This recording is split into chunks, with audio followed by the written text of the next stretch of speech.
Thank you. Yeah, before I get started, because I'm going to forget once I start talking, there's 2 handouts here that you might be interested in. If you're not, it's cool too.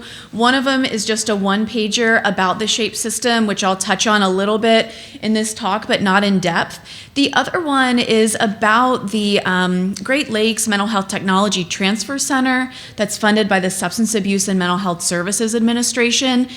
Sarah McMinn is here from the Great Lakes MHTTC out at one of the tables. You can see there's like an orange logo. So there are a lot of great resources available to you, not only in the SHAPE system, but also this regional center that's been funded by SAMHSA to support Indiana and the surrounding states in the Great Lakes region. They have tons of free resources for you to access. So I wouldn't want you to go home without knowing about those 2 resources. So if you have additional questions about those, definitely let me know. So I'm going to jump into the topic for the morning, which is on universal mental health screening. And I love to kind of generate cheeky titles whenever I can. And so I thought of cracking the code for this one because, mental health screening in schools is something that still is very much on the frontier of what many schools and districts are able to do. It's something that's often on our hearts and minds, and we know that we could be more systematically identifying students with mental health risk, but there are a lot of things that get in the way when you talk about the practicalities and the ethics of doing this in schools. So what my goal is for today is to just kind of help demystify a little bit how mental health screening in schools might work for you locally and give you some action steps if it's something that you're thinking that you might want to get started, or maybe you have some mental health screening happening right now on a small scale that you'd like to advance a little bit more. So I'm going to talk about what mental health screening is, why we do it, and I'm also going to distinguish it from very good evidence-based initial assessment when a student is referred to services, but that's something different, right? If a student's been referred to services, they're now kind of at our tier 2 level of concern, and we might do an assessment to understand what their particular needs are, but that's different than universal mental health screening, which I'll talk a little bit more about. And then I'm going to list some steps for getting started with mental health screening, starting with building a foundation. So you're starting from a very solid and secure base. And then navigating how to use some other national resources that are at your disposal if this is an area that you want to work on. So first, actually, here's the flyer that I handed out to you. I want to let you know that the slides that I'm using today actually come from a national school mental health curriculum that were funded by SAMHSA and developed in partnership with a number of us on the faculty at the National Center for School Mental Health. And so the request was, can you put together a national curriculum about all the aspects of school mental health quality that could be trained in 45 to 60 minutes, okay? So that's the curriculum that was released last year. There are 8 different modules that are designed for delivery in 45 to 60 minutes. I think the screening module, which is the slides that I'm going to share with you guys today, is awesome. It's very up to date. What I like about it is that we layered in information about how to address and tackle the common barriers of mental health screening, which in my experience is kind of what comes up the most around this topic. So I decided to pluck it today for 2 reasons. 1, it's current, I think it's really great, but 2, it's kind of a foray for you all into this national curriculum. If you like these slides, if this content kind of resonates with you, I encourage you to check out the other aspects of the modules that are part of this curriculum. So just to get real nuts and bolts for a moment here, you can go to mhttcnetwork.org to get to the curriculum. Under Resources tab, drop down to the School Mental Health Resources. When somebody tells me about a resource but doesn't tell me where to go for it, it's kind of frustrating for me, so I always like to let you guys know where to actually go for this. You'll see the page here with school mental health resources, and then the 2 thumbnails down here will direct you to the curriculum. You want to click on that. It will ask you for some information. There is no cost to access this, but SAMHSA just wants to track who's downloading these materials. You hit submit, and then it'll take you to a link that you can bookmark on your computer so you can always go back to it. Sometimes I download stuff and I forget where I put it on my computer, so I like to put this link on my bookmark so I don't have to go back and fill my information in every time. And so that's pretty much it. There are PowerPoint slides. So I'll have the slides that I'm sharing with you today. The notes section is actually full of presenter notes in case this is something that you wanted to share with your team or with other teams that you're working with.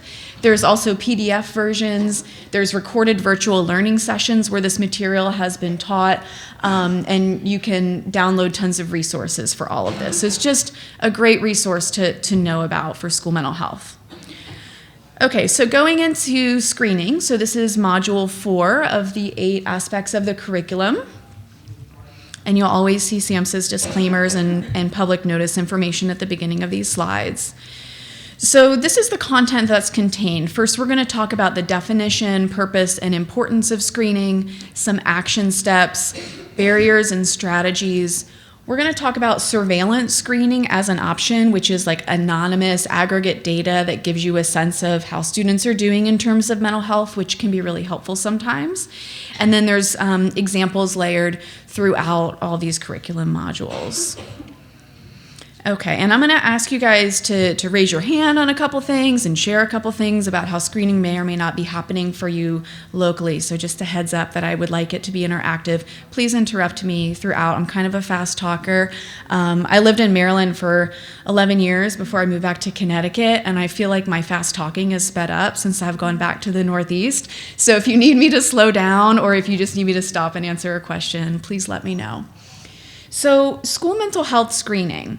What is this? This is using a tool like a checklist or a measure, standardized measure, or a systematic process like a very systematic teacher nomination process after you've done a lot of careful training and support, employed with an entire population, okay, such as a school student body, but it does not have to be the whole school, to identify student strengths and needs. Screening is often used to identify students at risk for a mental health or substance use concern.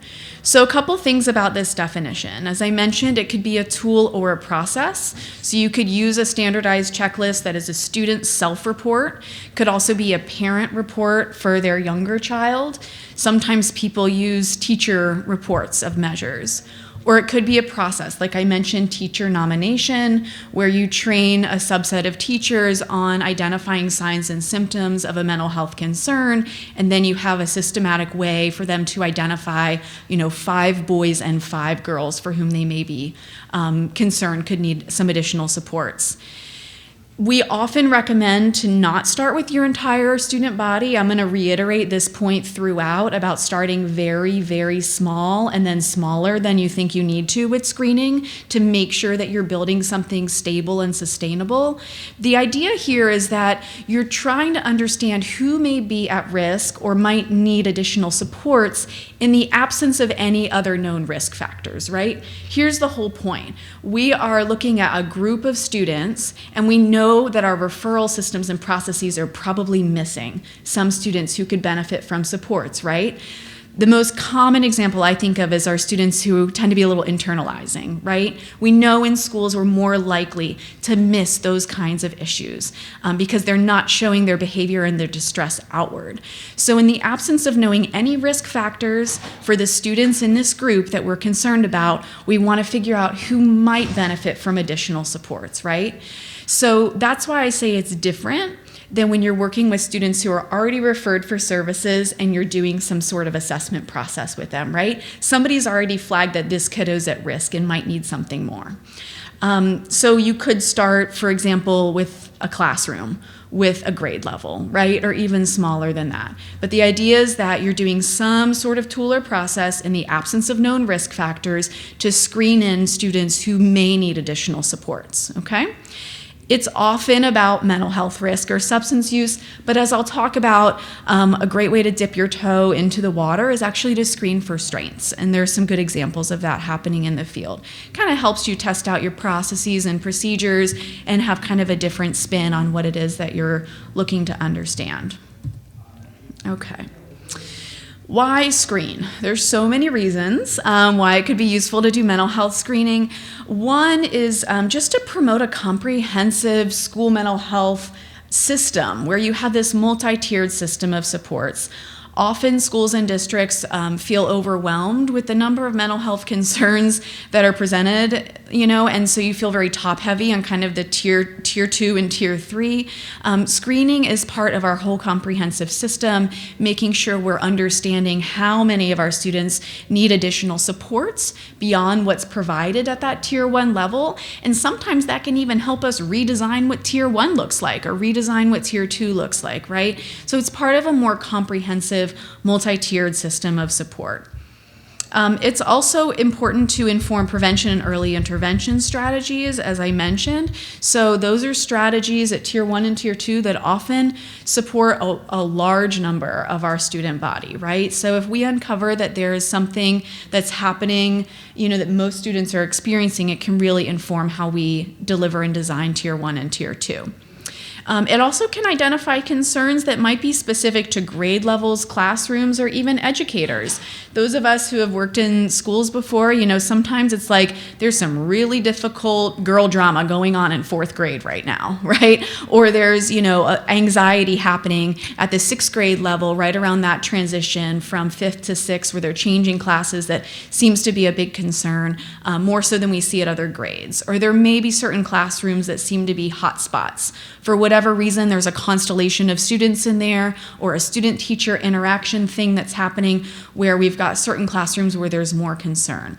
So if you're doing screening with these subgroups of students in your school, it can kind of help you identify and address those different areas of concern that might be happening in different pockets of the building. It also can help you identify students with the highest well-being. There's some great examples of schools screening for things like gratitude and school connectedness, right? To understand, what are some of these positive indicators of well-being that students are experiencing? How prevalent are those well-being indicators? And how many of our students are really not reporting those indicators of well-being to the point that we may be concerned about them as well and want to promote those strengths. It also helps us identify, of course, this is the first thing we think about, students who may be at risk for mental illness or harm to self or others. Just always remember, not only for yourselves, but as you're messaging this to your community and your parents and your students, screening is never a diagnosis. Screening does not mean that you need mental health treatment, right? There's positive screens and negative screens. So whoever, pops a positive screen for, if let's say it's a mental health checklist, needs kind of some follow-up to understand whether or not it makes sense. The parallel I always draw is that, if my daughter failed a hearing screening, administered by her school nurse in her elementary school, I would get a call from the school nurse to say, hey, Anastasia failed her hearing screening. You should probably go follow up with an audiologist because our machine here is not as good as what they have at that specialist office. So you probably want to get it just checked out, see if it's okay, maybe it is or maybe it isn't, but you just, warrants kind of following up and checking into it. Great, right? That's the same idea with screening. There was a positive screen that came up, and now we need to have a process in place to follow up and see whether or not a student does need additional supports.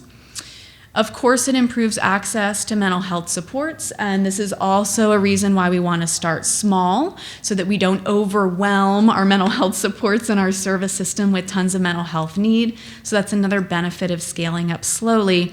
And we know that it's economically sound, right? So there's tons of flaws in our current systems for identifying students in need of additional supports in schools. And this is just right along with kind of that prevention continuum and being able to kind of be proactive and get ahead of the game, which ultimately is going to save us money in the long run. We know that most of us who have mental illnesses, they develop early on in childhood, and the earlier we can catch those signs and symptoms, the better we are at making sure that our academic and our social-emotional outcomes and needs are met and that we're successful, right? So we want to catch things early, and mental health screening gives us an opportunity to do that before things really spiral further out of control. Okay, so now you've heard me talk a little bit about what mental health screening is. So kind of this assessment of some subgroup of students in the absence of known risk factors to see who might need additional supports.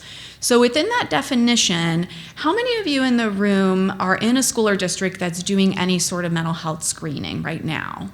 Great, okay, so we've some people. How many of you are at the school building level in terms of your role? Great. Okay, district level. Okay, state level. All right. Community partners. You might have already raised your hand. Okay, great. That's helpful to know. So a few people doing screening so far. But many of you are working in places where this isn't being implemented. So why not? Why is this not happening right now? And feel free to raise your hand or shout it out. Yes? I know positive. Yep. Okay, great. So more concerns about capacity and availability of folks to meet that need. Okay, great. Other barriers? Yes, Christy. This isn't necessarily a barrier, but yeah. Okay, all right. Yeah. All right, so legal concerns and like how is this similar or different from screening for social emotional competencies? Sounds like. Okay, great. I think I saw another hand. Yes. Right, so how do we know what to use? How do we even navigate what the choices are? Is somebody going to come in and tell us what we have to do later, which is then going to, be such a waste of time if we figure this out on our own? Okay, all good questions. I think the majority of these will be answered in the presentation, but I want to speak to the question about SEL screening just for a moment. So screening for social emotional competencies is very similar to what I was saying about screening for strengths in terms of connectedness and gratitude. It can also be, problem solving skills and other positive competencies that we want to see. I think starting with screening for social emotional competencies is a great way to get your foot in the door in many ways, because you can start to understand how the measures work, how you're going to score those measures, how you're going to respond, how do you message it to the community, right? And so you're kind of working out all of your systems. At the end of the day, you're going to find students for whom they don't have social emotional competencies. And I would argue that the decision making that follows from that is very similar to the decision making that happens with mental health. There may be less of a stigma around some of those definitions and terms that we use, that your student needs more problem solving skills, so we're going to put them in a problem solving group. But I would submit to you that a student who needs additional help for mental health supports, many of them also will likely benefit from a problem-solving group at Tier 2, right? So some of this is in what we call it. Social emotional competencies is just another way of saying mental health and well-being. But I think you need to go with where there is momentum and support in your communities. Stigma around terms like mental health and mental illness is a real thing. And so, you're going to have to kind of navigate some of those pieces, some of which the presentation will go into. But I would say if you're screening for social emotional competencies, you're doing some sort of mental health screening right now. And you're just not yet screening for risk for mental illness. Does that make sense? Okay. So wanted to let you know that everything that's in this curriculum that I'm sharing with you is actually in tandem with the resources on the SHAPE system, the flyer that I handed out, and on that online platform that's developed for teams to go in and really advance their school mental health quality. There's a quality assessment that teams can take. And it's basically a self-assessment for teams to check in and see how well they're doing in each of these different areas. And so it's aligned with all the modules in this curriculum. So there's a section on there about screening. And so there's a number of mental health screening quality indicators that are relevant for your teams when you think about how well you're doing in the area of screening. So best practices for mental health screening, planning, and implementation are on the next slide. And then within those best practices, the types of indicators that we think about when we think about how well you're doing in screening is understanding how many students are enrolled in your school building, because ultimately, even though you're not screening them all right now or this school year and next, that is your ultimate population, usually is the school. Formally screened in the absence of known risk factors. The number of students who were then identified as being at risk or already experiencing a mental health problem, and then the number of students referred for a mental health service following identification. And then the assessment, the quality assessment also asked how many were screened for different specific mental health areas. So these are just some of the metrics to think about when you think about how well are we doing in areas of screening. I think the most useful indicator, especially if you don't have numbers of students to report yet, is actually in this best practice question. So best practices involve including students and families in the screening process, right? This needs to be a collaborative conversation and approach that the school system is having with students and families.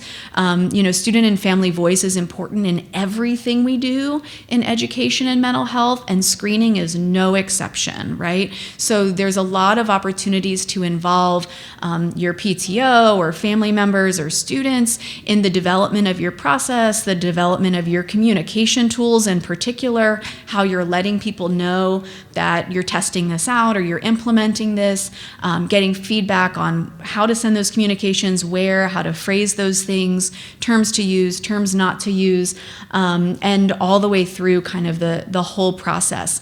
Students and families who will help you test out measures before you implement them for real and give you feedback. What were those questions like? Did you understand what it was asking? Do you think this would be a good way to screen other students, in your student's 4th grade class about whatever it is that you're looking for?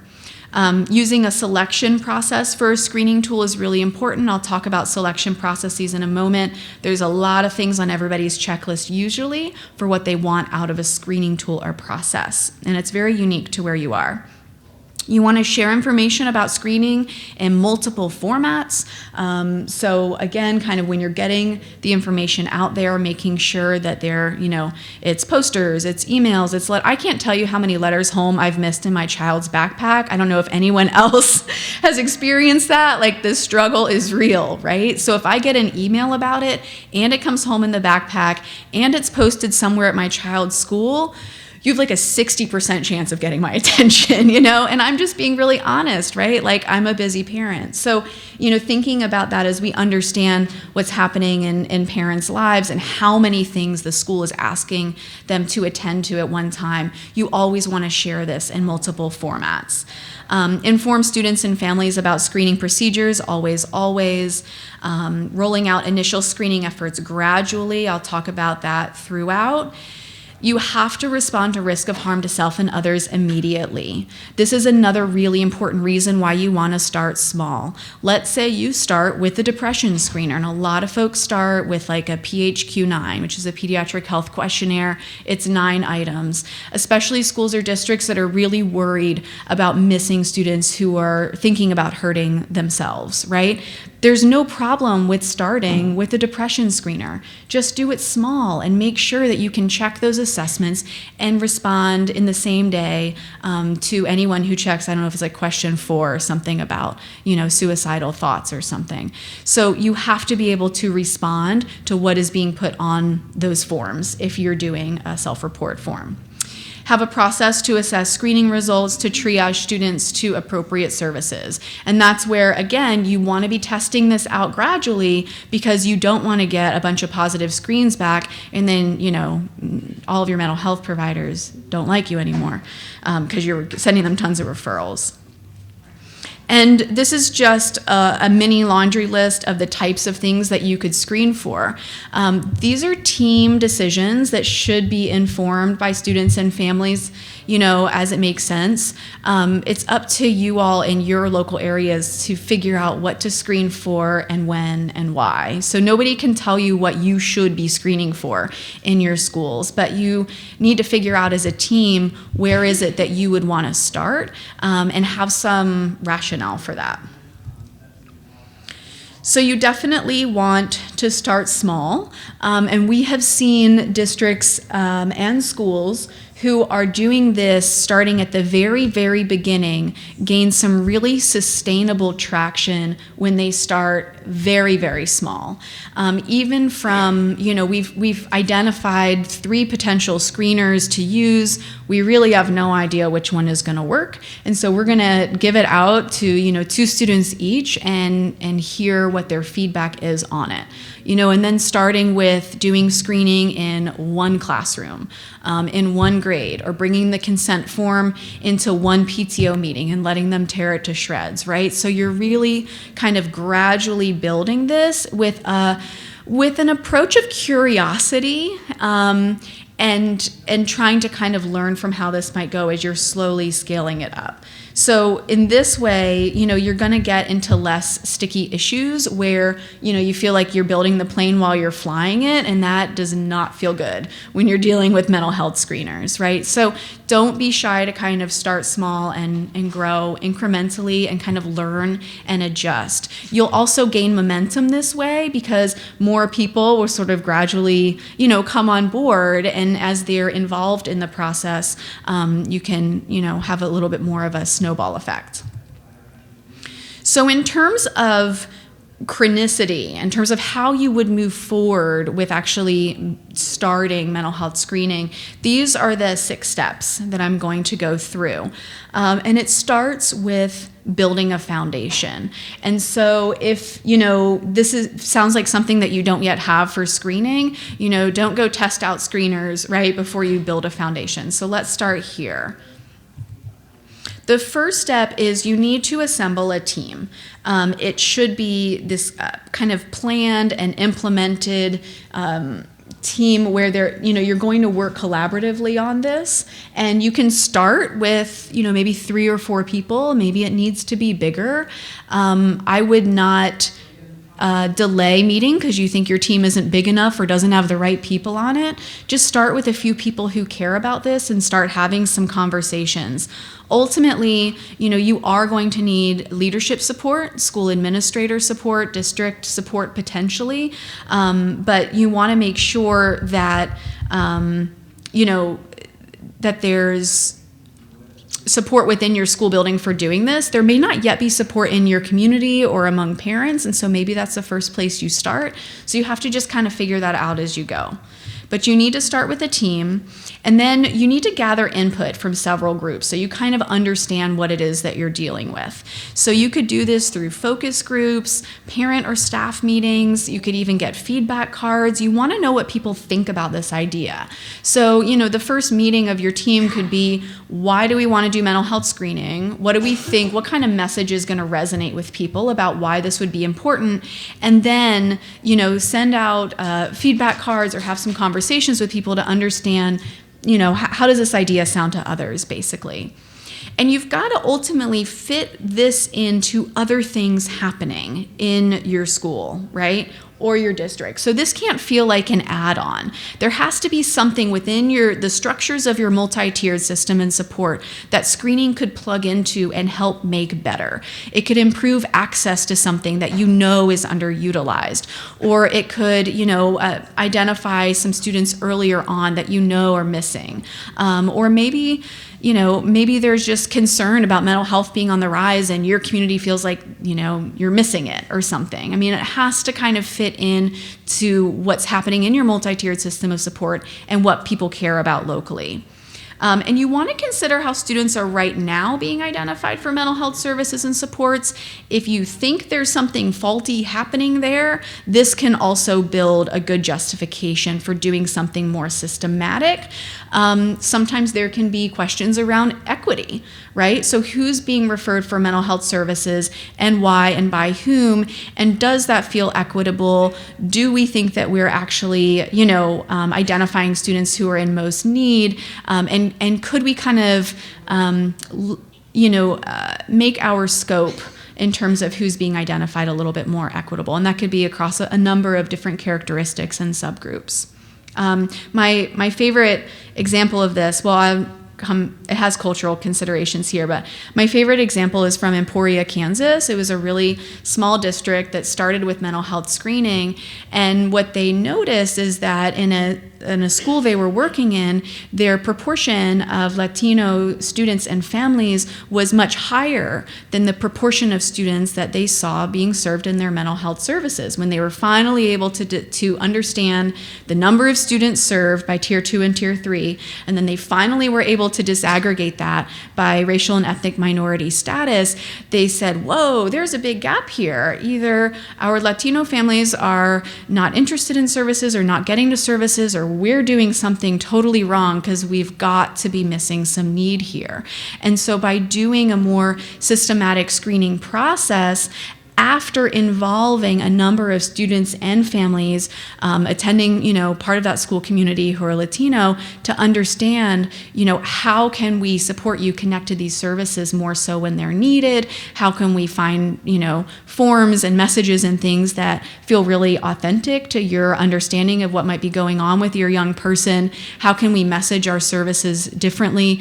And then so they were able to actually use kind of this very collaborative series of conversations in conjunction with a very culturally sensitive screening procedure to make sure that they were increasing access to services for that important subgroup that they found out they were missing, right? So this is just an example of how you might uncover certain disparities in your multi-tiered system of support that actually having these conversations and working toward a more systematic identification process could help you address.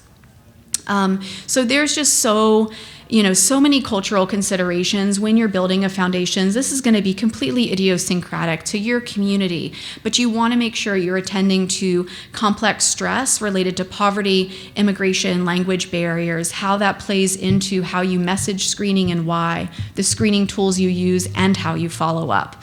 There are a lot of cultural beliefs that are varied about how mental health should be addressed and what those concerns even are. There's issues of stigma that you're going to need to address in your whole process before you start screening. Considering how marginalized and underserved groups are going to be also supported in this process, and how to make screening more acceptable across cultural groups. Sometimes doing a strengths-based screening can be, again, like a nice foot in the door with this if you feel like there's a little bit more momentum in that area. So you can also use data to support justification for mental health screening. This is something your team will probably be doing early on as you're trying to build some momentum and interest in this. This is a great example of some data that was used from a screening pilot in Methuen, Massachusetts, led by John Crocker and Gina Bozak. So they found when they started piloting screening really small, and they kind of did different types of screens at different grade levels based on what they knew were happening kind of developmentally at those different grade levels. And what they found from even their pilot data is that students who scored in the moderate to severe range for depression were absent 47% more often than students on average. So, even if those data are from one grade level, that's pretty powerful, right? Because you're linking it to absenteeism, which is always a concern for the education system. GPA was consistently lower for students who scored in the moderate to severe range on 2 different mental health screeners. So we know that these mental health concerns in our students who are struggling, many of them have other, academic functioning issues that come up for them. And so using a little bit of your data, even if it's your pilot data when you get started, can help you build momentum around this topic. You can also use surveillance data. I don't know if you're familiar with this or not, but they're often large data sets that are de-identified that you can access. I'm not as familiar with exactly what's available here in Indiana. Here's 2 examples: the Youth Risk Behavior Surveillance System and the Children's Health and Education Mapping Tool. These are just publicly available health indicators that give you a sense of what some of the prevalence of different health issues are, as well as social determinants of health in your community. So this can kind of be good cues for your team as you're trying to think about what do we need to think about screening for and why. Substance use comes up as an example that comes to mind. So if you know that you're in a community that's struggling with a lot of opioid use disorders, for example, you may want to consider a substance use risk screener in your population as a basis of that data point. So again, just using data to your advantage to help drive your decision making as a team. So from there, as you've kind of done this foundational work and circled the wagons, so to speak, right, then you need to really clarify your goals. And so I'm going to kind of talk a bit about how to do that. There are a lot of different reasons that you might screen and a lot of different desired outcomes. So here's a few examples just to kind of get you thinking. I gave the 6th grade students with anxiety example already because we know that middle school transition can be tricky. Another example might be screening 9th grade students in a high school for depression, including suicidal thoughts, to improve, better identification of students for counseling or to inform school-wide prevention efforts. And then the third one is a strengths example, or you could say a social emotional learning example, where you screen all students in a district for school connectedness to see which schools have higher rates of school connectedness and learn from their efforts to improve this in other schools, okay? So there's a lot of different ways that you can go about collecting information systematically from students without knowing what their risk factors are to either, address their needs individually or think more broadly about how your programming is going and where to focus your efforts. So then we get into logistics, okay? And I know that this gets to be really the sticky part, so feel free to interrupt me. The first here is staffing, okay? So this has to be, teamwork kind of a process. You're gonna need buy-in and support from your student instructional support personnel, so those amazing school-employed, school psychologists, counselors, social workers, and other health professionals, as well as from your educators and your community providers. There are some different considerations in terms of who screens, but either way, it does not need to end up in a student's academic record ever, whether or not there was a screening conducted for them. Even if actually the Massachusetts example that I just talked about, John Crocker was actually a school counselor at a high school, and they did all of their mental health screening using Google Forms, which is secure. It allowed him to keep it electronic, but also keep it out of, PowerSchool, which is what they were using for their data system. So it was a totally separate data collection effort. He did passive consent for that. He was in charge of the Google Forms. He had a team that was, community employed and school employed that were doing the follow-up piece together, but it didn't need to exist somewhere that would be kind of long-term. If you have a community provider do it, same thing. They could house this in a completely separate, secure location. You just need to be upfront with parents and students who are filling this out, where it's going to go and who's going to see it, right? Just simple informed consent stuff. You might want to consider integrating it into your existing data systems at some point. It's up to you, and again, you just kind of need to think through the confidentiality and security pieces of that. There are screening systems out there that you can purchase that actually are outside of your school data system that will collect and kind of aggregate and crunch these numbers for you that are totally secure. They are at cost. I personally don't think you need one of those, but as you scale things up, it might be something to consider if you come across some funding and if you want, to purchase a completely external system. Some of you may have this for your social emotional assessments already, that it's like a third-party vendor that does this piece for you. So you've got to consider, electronic survey administration and whether you need that as you scale up, and also data storage and access. So what kind of tool do you need?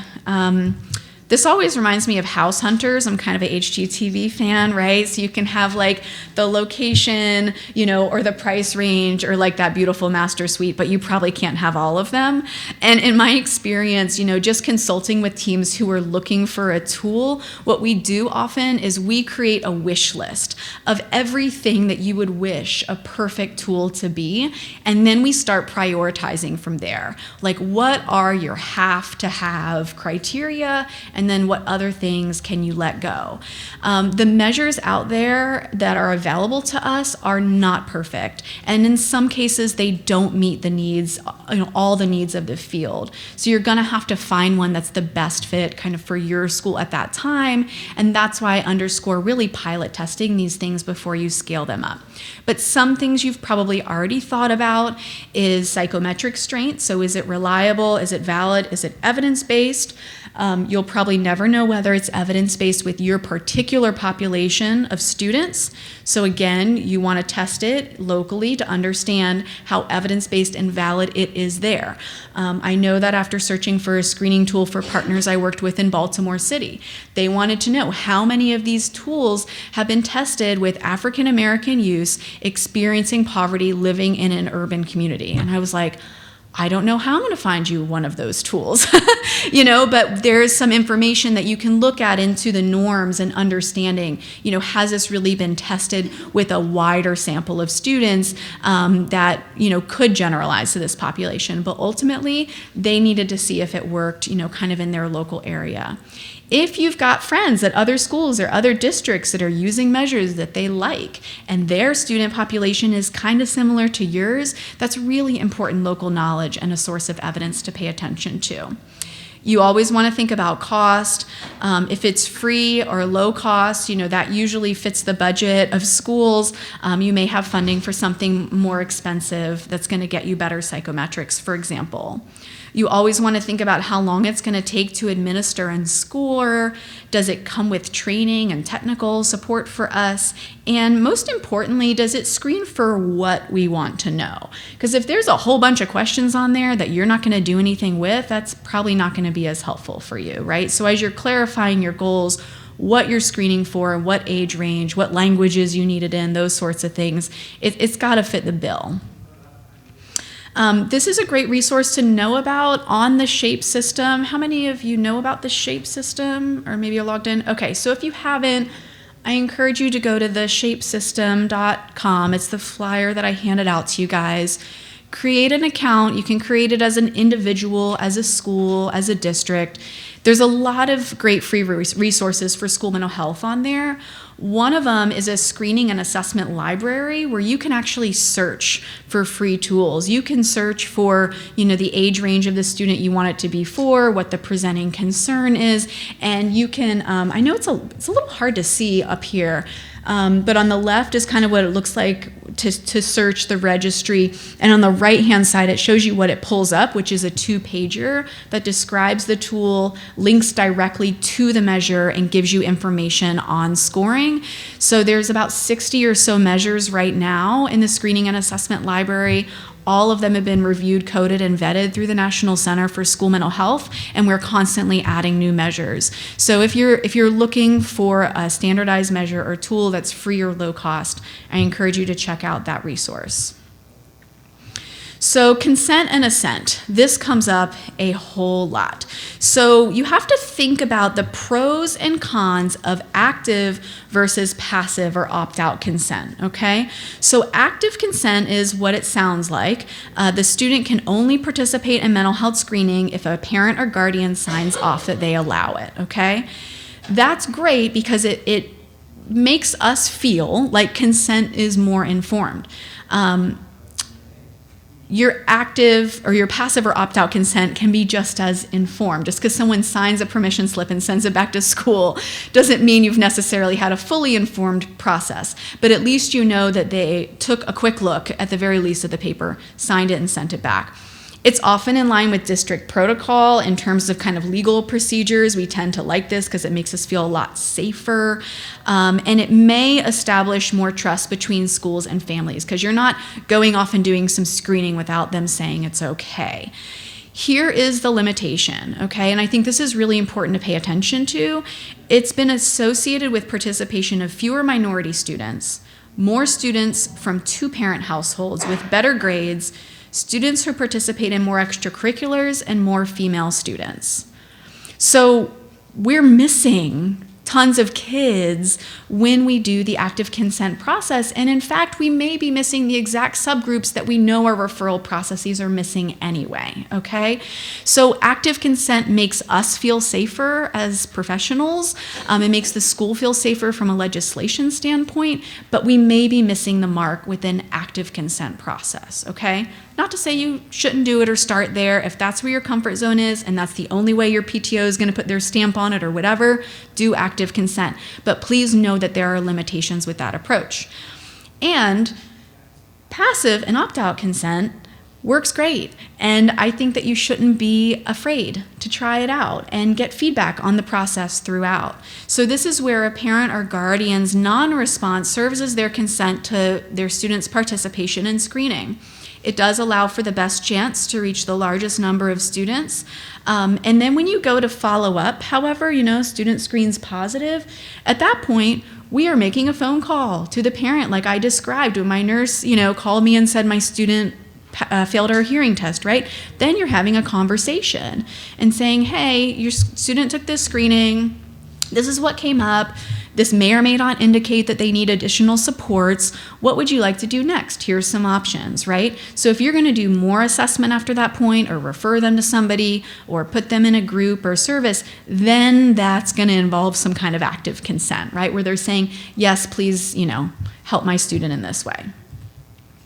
There is an example that's here that's probably too small to read from the back, but it's here if you need it. And there's more of these examples on SHAPE of the passive and active consent. This is a passive consent example. And it basically just explains that mental health screening is something we're doing in our school as part of our commitment to overall student well-being. And this is how it's going to work. Let us know by this date if you don't want your student to participate. So as I said before, this is something that, has to be developed in a collaborative way with families and students, and you want to test it out and tweak it before you, take that plane up in the air. And there's a lot of different ways to share this in different formats, and I encourage you to do all of the different ways that you can in terms of your capacity, and there's some examples here. So the last step here is developing your data collection, administration, and follow-up procedures. And this starts getting to some of the capacity issues that you guys were mentioning, okay? So you could do online or paper and pencil data management pieces. That's up to you, and there's, pros and cons there. In terms of administration procedures, again, you want to pilot with a small group of students. You want to test out different times to screen them. So is this going to happen in their advisory or their homeroom or in a computer lab? Are you going to basically give them some time during the school day to do this? And then who's going to support this, right? Who's going to be there to proctor the screening? Who's going to be going through the results and following up? You're going to want to develop a little bit of a protocol in terms of how you're going to follow up with these kind of different levels of risk that come up. You need a tiered approach to follow-up and a follow-up schedule. So again, if you're doing this in one classroom and you discover that 20% of the students in the classroom need some sort of follow-up, that's a much smaller scale to have to figure out capacity for and how many of those eventually really need services than if you're doing this on a wider scale. So, screening mental health risk is not going to fix your capacity issues for your mental health service providers, but let's say you learn early on that your capacity is actually much larger than your service provider network can offer, then maybe that takes you in a different direction where you say, we need to press pause on screening and go do whatever else needs to happen, which is another talk, for increasing capacity and mental health service provider access, right? We need to take that data now and we probably need to go advocate or fight or make some new relationships or whatever it is, because we've got some early data that says the mental health need in our building far surpasses what we can address. It does not take away that mental health need is there. It just means that we're not identifying it right now, and we don't have the capacity to serve it, right? But if you gather a little bit of data through screening, you can use that as a way to kind of empower your community to think through some of those needs, telehealth, what have you. There is a school mental health screening playbook on SHAPE, which I encourage you to check out. There's some of this content as well as just other district examples and quick tips. It's a really brief playbook. And so if this is an area that you're really interested in, after hearing all of this, I encourage you to check that resource out. So we talked about this a little bit earlier, right? And I have this because these are the concerns that always come up. you guys are not alone. So capacity, community buy-in, parental consent, and the reason why you're screening are all things that you need to figure out locally. And this is actually a whole table. I know it's hard to read, but it's actually the different ways to address these particular barriers. And this is in the screening playbook as well. The one that I'll highlight, because it came up so much in your concerns, was the identified need will exceed capacity. So some of the problem-solving type solutions around this approach that are offered is setting data rules in advance for triaging, reviewing existing resources and capacity before you get started, reviewing surveillance data so you have a sense of what the prevalence of these things are and how much you think your system would be overwhelmed by doing screening, and again, starting small and then adapting and scaling up. Remember, a prevalence is that 1 in 5 young people have had a diagnosable mental health condition in the previous year. So the likelihood is in your schools, 1 in 5 of your students may benefit from mental health. That does not mean that the school is on the hook to provide those services, but that is the prevalence and the reality that we live in every day in our communities and our schools. And so this isn't something that schools should ever have to shoulder on their own, nor can they. This is a community issue. This is an issue that needs family support, right? This is really a team effort to make sure that our students who go to school every day are well. And, being nervous about uncovering those realities through screening because you're going to overwhelm some system or have some, lawsuits or something is really us just saying we are choosing to ignore that problem is there. So I'm not saying be irresponsible and go out and screen your entire school for depression or trauma. Please do not do that. But I'm saying I encourage you to kind of dip your toe in the water with some of these strategies to uncover what is already happening in your school buildings with your student body so that you can work as a team, as a collaborative team to figure out how to meet those needs, because with data comes power, right? And so the more information you have about this on a small scale that's going to be manageable is going to help you, again, kind of inform how your multi-tiered system of support is working and how you're able to kind of meet those needs. So there's a district example in here, which I won't read to you, but you're welcome to kind of go in on your own time and read about how this group started mental health screening. They did find, so in brief, a couple of things that this group found was that when they did the passive consent, nobody opted out. I think it was a very small handful of parents.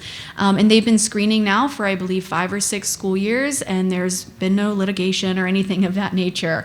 I don't personally know of a school that's ever faced a lawsuit related to universal mental health screening. If you have, we can talk about it.